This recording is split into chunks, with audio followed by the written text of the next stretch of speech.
getting ready to put the binding on the cowboy claws quilt.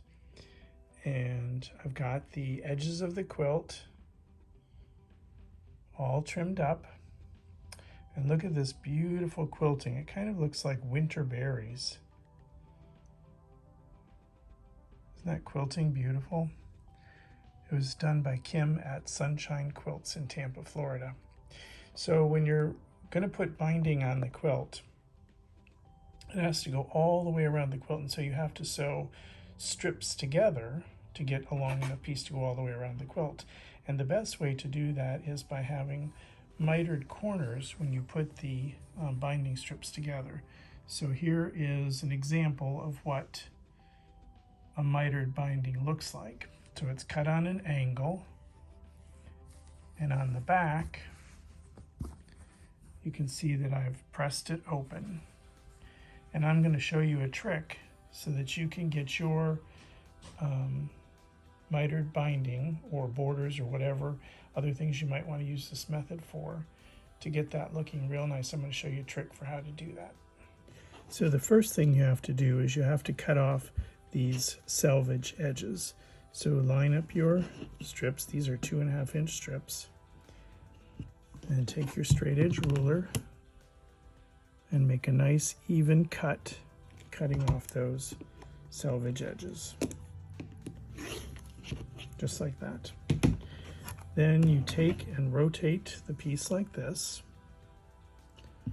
And I'm left-handed, so if you're right-handed, you would do everything the exact opposite. And this is the, try to get it closer so you can see it, the Creative Grids Quick Trim and Circle Ruler. And you'll notice that it has angular marks like this. And so in order to get the angle that you need to make those perfect mitered corners, you're basically going to take one of these white lines and put it along the left edge of your strip like this. And then you're going to take this line, the black line right here, the dotted black line, and line it up in the upper right hand corner. So that's in the corner right there. And this is lined up along, the white line is lined up along the left edge of the strip.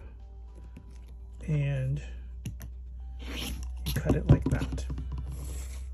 So this is when I have two pieces, they're both right side up, and when you put them together, they're going to go together like that. Now you can also do two pieces at a time, and these would be for your center section. So again, you're going to cut off the selvage edges, which I've already done. Get these all nicely lined up. Put it like this. And again, you're going to take that white line and line it up on the left-hand side. And the dotted line goes right in that upper right-hand corner.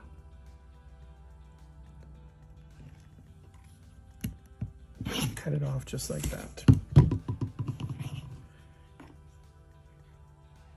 And so then to put these pieces together,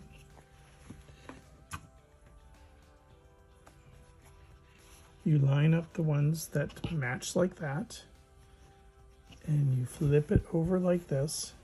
So see, it's going at a right angle, just like you typically do when you're sewing. Typically you put pieces like this together and you sew from there to there, but by doing it this way, your dog ears are already trimmed off. So it's lined up like that. You would sew from that point to the point that's underneath there, and when you're done, it ends up looking like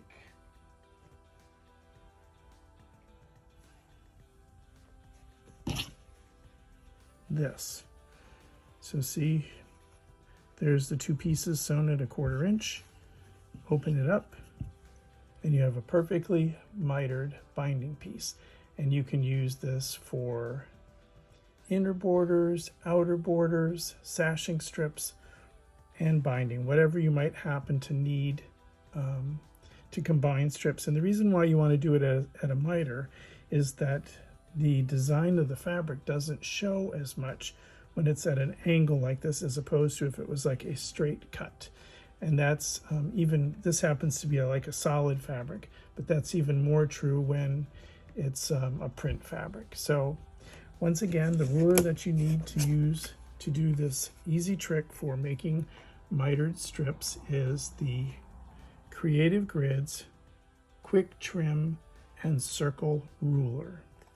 So I hope you've enjoyed this video, and I hope you have fun making your mitered binding strips. See you next time. Bye-bye.